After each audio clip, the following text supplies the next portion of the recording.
Yz85 rebuild in progress working on here, and I'm just putting things together, and nothing's tight on these covers. I did them black and the kickstart black, and what the actual lever connects to is in blue, and the foot pegs are in blue, and did the springs in black. But I'm starting to put it together. The next thing I'm doing is putting some swing arm bearings in, and I've powder coated the swing arm and some other parts. These are some other parts that I've powder coated. Powder coated the linkage blue. Just wanted to try that out. We already had Pro Wheel blue Pro Wheels, but when I was taking them apart, I found that one of the wheels is actually cracked, which is right here. Yeah, it sucks. So this rim's probably all warped and stuff too. A few other things I did was the chain adjuster. These bolts I went in and did black because I had the clearance to do them, so I just didn't worry about covering them up. If it becomes a problem, then I'll fix it easy. Citrus strip takes off this powder coat really nicely. But the chain, the aluminum piece to the chain guide, and the spring and the shock, I'm just leaving aluminum. It's a little too late, but I was going to see about getting the gas refilled in there so I could break it apart and powder coat that, but I didn't do that. So I also powder coated the back brake, rear brake lever, and the foot. The shifter actually worked pretty good. I didn't take this apart or nothing, but it worked out. What I did was I propped it open like that with a bolt right there, and then I powdered it, and I was able to pull that bolt out of the way and try to get the other places, and it was able to cover the spring and everything in there all in one piece, so it's still fully functional, and it's okay in there. I've put it on already to test it. And some of this stuff I'm kind of, I don't know, I guess I do these a little different as far as taping certain things off. Plus some of it was just an experiment on just powdering over the threads. Like the blue, the candy color, the threads are useless, you have to pull that off, but just the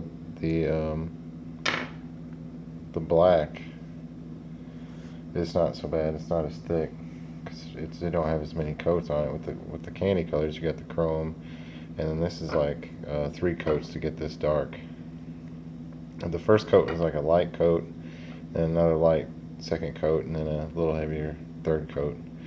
So I had to continue this. I did that one and got it so dark, and I wanted to keep them all the same color, so I ended up having to do them all that way. And but 2 coats is a lot lighter. Actually, the 2 coats on this has more of an anodized look. But anyway, I have a different method other than just taping everything off. Certain things I pulled down, and I can get that off fairly easy.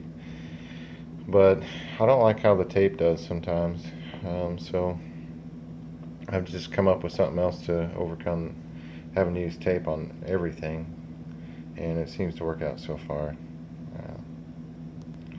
Sometimes pulling the tape can leave some pretty bad edges too, which to me can create a point of peel. So not necessarily peeling, but chipping. So here's the swing arm. It's all black, and I did the hose for the brake. I did those in blue, and I still got to take the blue off the threads. I've got like one of those silicone kits, for the high temp you can use, but it doesn't really come with a good assortment of sizes, so I didn't have much to work with on that. But all the parts have been sitting for a while, so it's accumulating dust, and it's time for me to get this thing back together. And the next thing I'm going to do is put these swing arm bearings in, and I'll lay them out real quick so I'm probably not going to be able to record me doing it because I just don't have no efficient way to hold the camera and do it. So like I said, all balls you've got this seal and you've got this seal. You got these two bearings, the bushings, and you got 3 collars here.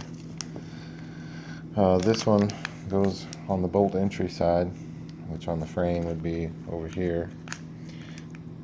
So this will go there. Then you got your seal.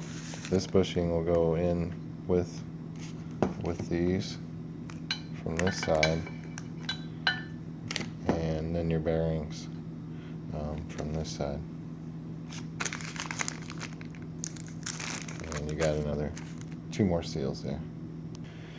But for right now, that's where I'm going to start. I do have to get another front wheel to fix that, so I'm kind of running out of time with this one.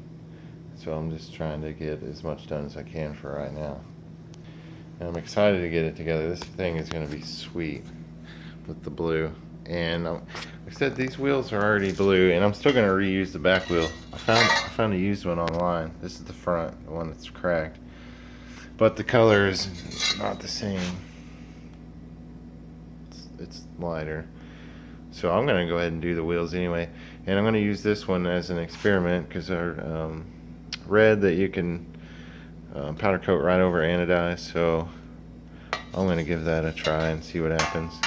And what better wheel to use than this one that's cracked and it's junk. So it should work out. It's a good test. And I think it's going to work just fine. I've seen other places that said you have to take old chrome off in order to powder coat it, and it's just not true at all.